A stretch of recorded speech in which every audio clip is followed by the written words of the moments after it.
Michelle, she should change her name to Misery Obama. That's really what I think of when Misery Obama never has a positive word to say. Never. Not about children, not about family, certainly not about her husband. By the way, before we leave this topic, here's her latest soundbite that made the rounds.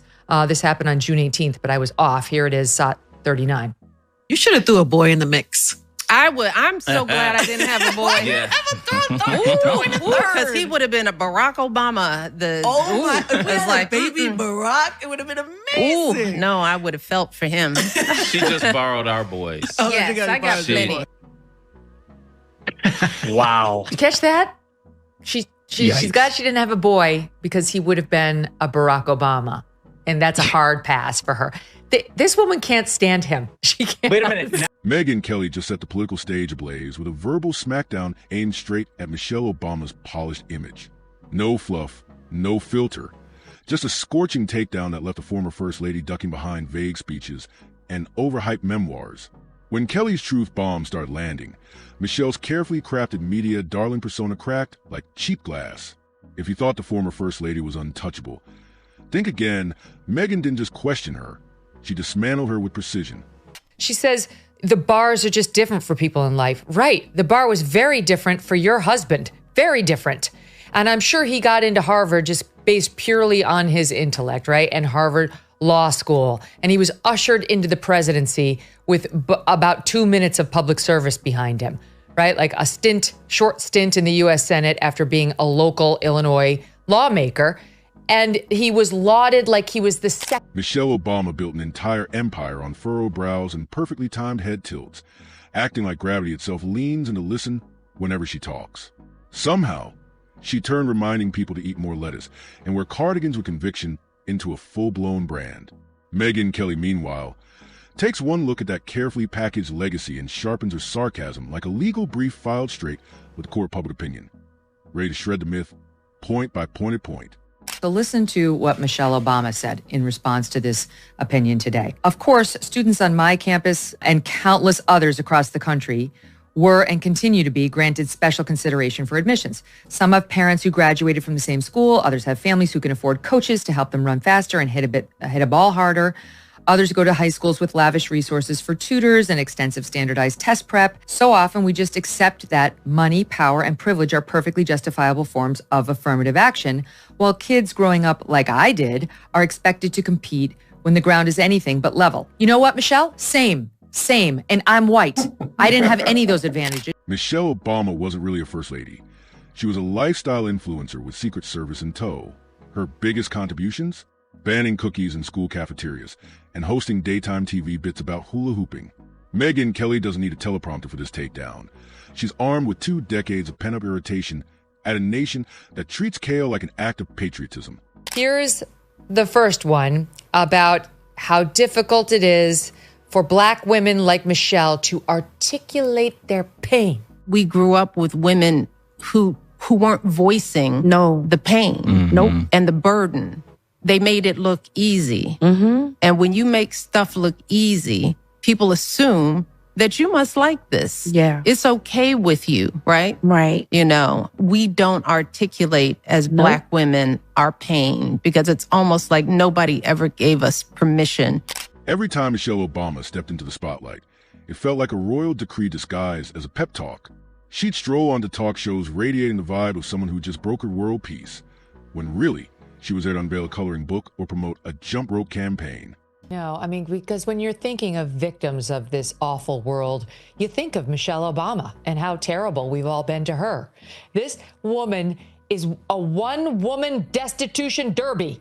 Every time we check in on her at her podcast, she is feeling sorry for herself. She is criticizing Barack Obama or this country. She never has a positive word to say about anything. Megyn practically rolls her eyes into the next tax bracket, watching the spectacle unfold. It's not substance, it's pure showbiz with a side of quinoa. And that school lunch crusade? Please. Michelle stormed the nation's cafeterias like a dietary dictator, declared war on pizza, and expected a standing ovation while kids stage vending machine mutinies. You know it's bad when a 6-year-old guards contraband Doritos like they're gold bars. Megyn doesn't have to dig for dirt. The evidence was right there on bland, lifeless lunch trays across America's middle schools. Michelle Obama's still at it. Still at it. And in this particular soundbite, she's got thoughts on relationships. Listen here. Relationships are long and there are also ebbs and flows, right? So I think sometimes people who date don't realize that, you know, in long-term relationships, you're gonna have deep dips and you're gonna have a bad year. You're gonna have I tell people, and folks think that this is harsh, it's like you're gonna have a bad decade. Yeah. You know, I mean, I've been married to my husband for 30 plus years. I mean, the truth is, if you add it all up, even the year, if the odds were you're going to be married to your partner for 50 years and 10 of those years could be bad. Michelle always talked about going high, while throwing side-eye at anyone who dare question what she'd actually accomplished. Megyn Kelly isn't fooled for a second. The truth is, Michelle rose to prominence not on merit alone, but because the media turned her every blink into a profound political statement. She waves, and the headlines practically write themselves. Asterisk, the power of grace.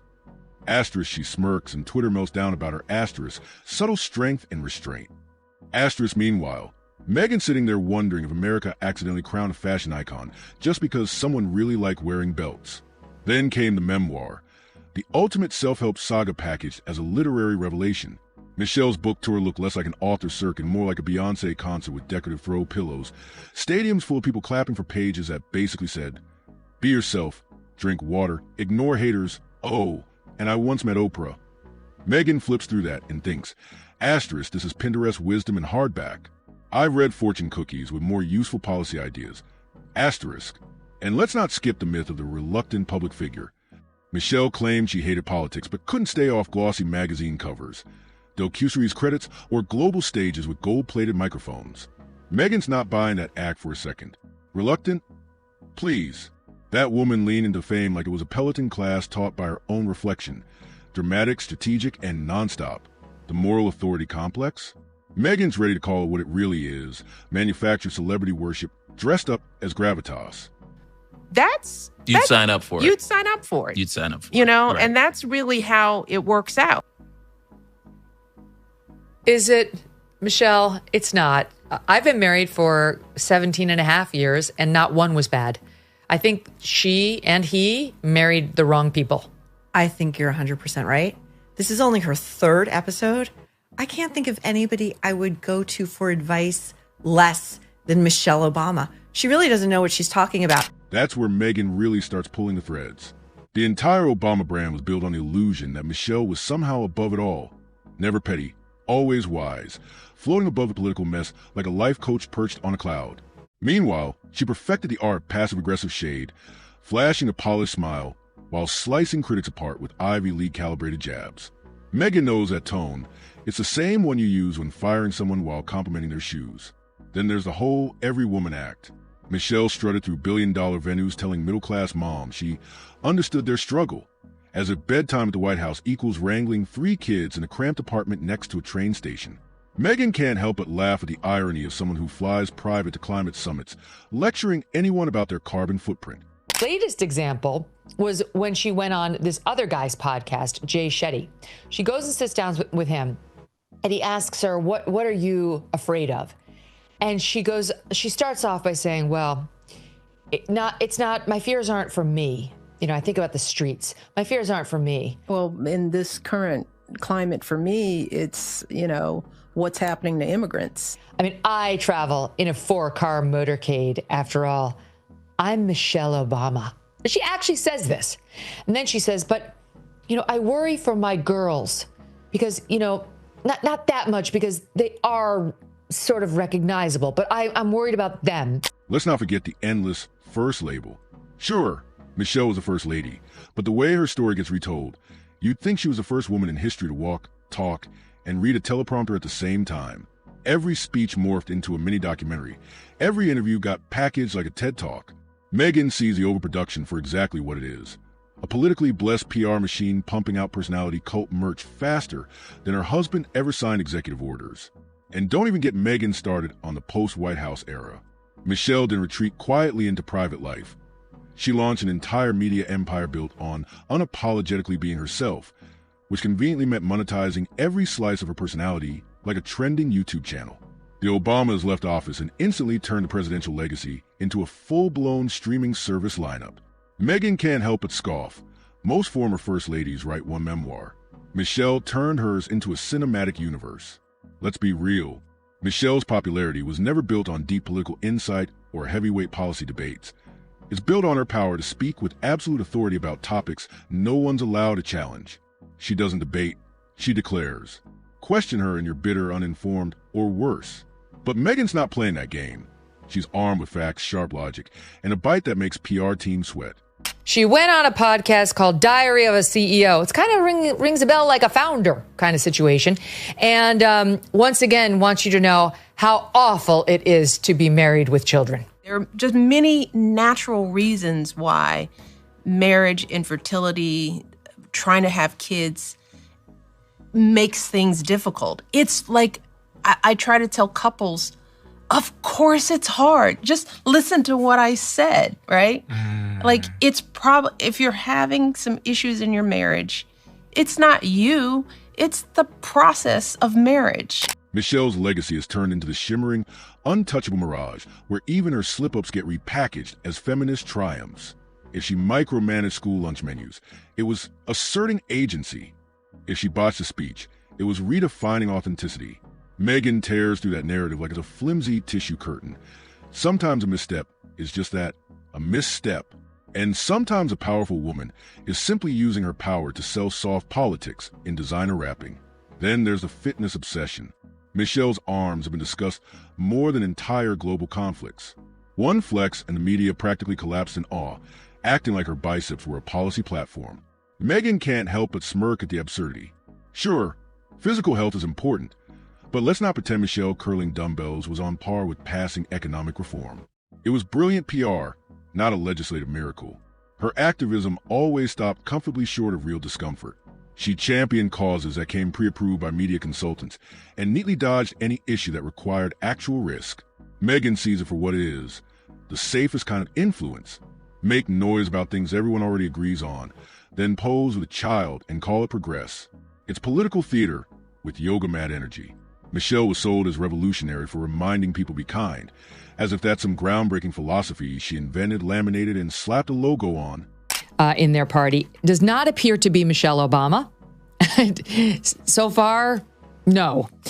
She got no percentages whatsoever as the leader of the party, which is interesting because think of all the buzz around her when we thought Joe had to step down after that June debate. He's got to go. Could it be Kamala? Well, she's not going to win. What about Michelle? Oh, would she do it? She was one of the main names, if not the main name, mentioned. But now nobody sees her as a party leader. And apparently Michelle Obama does not see herself as a party leader, because when she talks about like her time in the White House, Barack running, it's all negative on this new podcast. I mean, it's exactly what we thought, that it's very clear she hated being first lady. She hated being in Washington. She doesn't like the fact that Barack was president. I mean, she just has nothing but negative things to say. Megyn cracks up at the thought of people paying $150 a ticket to hear Michelle Obama say what their grandmothers already cross-stitched onto throw pillows. That's not courage. It's comfort, dressed up in empowerment buzzwords. Michelle didn't shatter glass ceilings. She hosted luncheons under them. Every campaign she touched came coated in the gloss of a Hallmark movie and carried the depth of a LinkedIn post. Megyn doesn't hate Michelle Obama. She just refuses to genuflect before a personality cult built entirely on curated charisma, inoffensive virtue signaling, and the subtle art of appearing humble while being worshipped. Michelle's legacy isn't just overblown, it's industrialized. It's been polished, waxed, and sold back to the public in motivational sound bites and glossy photo books. There's nothing wrong with positivity, but pretending it's a political philosophy, that's where Megyn draws the line.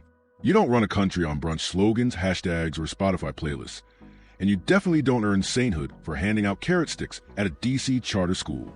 Life out loud. This is the perfect soundbite after the discussion we just had about how the left looks at everything through this identity. You could say prism. You could also say prison, where she's talking about how women aren't allowed to articulate their pain, about how they just suck it up.